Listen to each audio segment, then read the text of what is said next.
Magandang araw. May tanong ako sa inyo. Kung bukas ang anak mo ay kinakailangang sumailalim sa isang operasyon sa puso, may sapat ka bang ipon o emergency fund para dito? Alam ko walang magulang na nagkahangad na maranasan ito.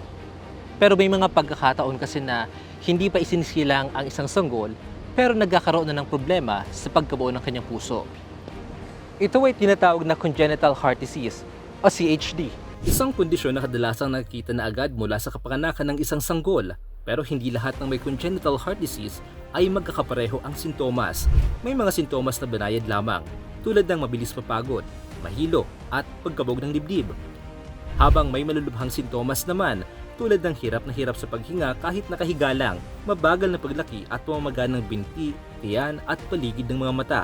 Kung kaya't hindi biro ang pagkakaroon ng CHD, dahil ang mismong pang-araw-araw mong gawain ay labis na naapektuhan, idagdag pa dyan ang alalahanin sa mga gamutan. Oops, may tanong ulit ako. Automatic na bang kinikilala bilang person with disability ang isang taong diagnosed na may sakit na congenital heart disease? Ang sagot, hindi po. Hindi po automatic. Sa ilalim ng Republic Act No. 7277 o Magna Carta for Persons with Disabilities, ang isang disabled person ay isang taong may kapansanan sa katawan o pag-iisip na naglilimita sa kanyang kakayahang gawin ang mga pang-araw-araw na gawain na karaniwang nagagawa ng iba. Halimbawa nito ang mga taong may autism, cerebral palsy, Down syndrome, pagkabulag, pagkabingi, intellectual disability at mga naging paralisado dahil sa stroke. Pero paano naman yung mga kababayan nating ipinanganak na may congenital heart disease, isang kondisyon na maaring hindi natin nakikita ang sintomas nito sa panlabas na kaanyuan, pero malaki pala ang epekto nito sa pang-araw-araw na buhay.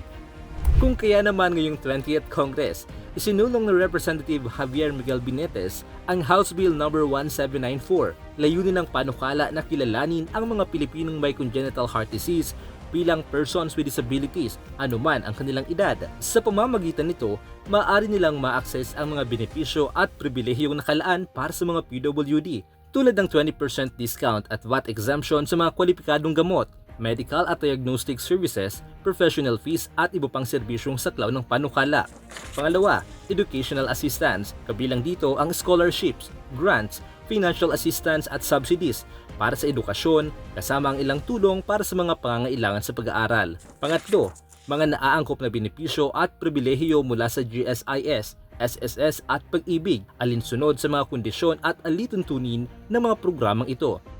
Pang-apat, special program na nagbibigay ng diskwento sa ilang basic commodities. At panglima, may priority lane din sa mga commercial at government establishments kung saklaw ng mga panuntunan.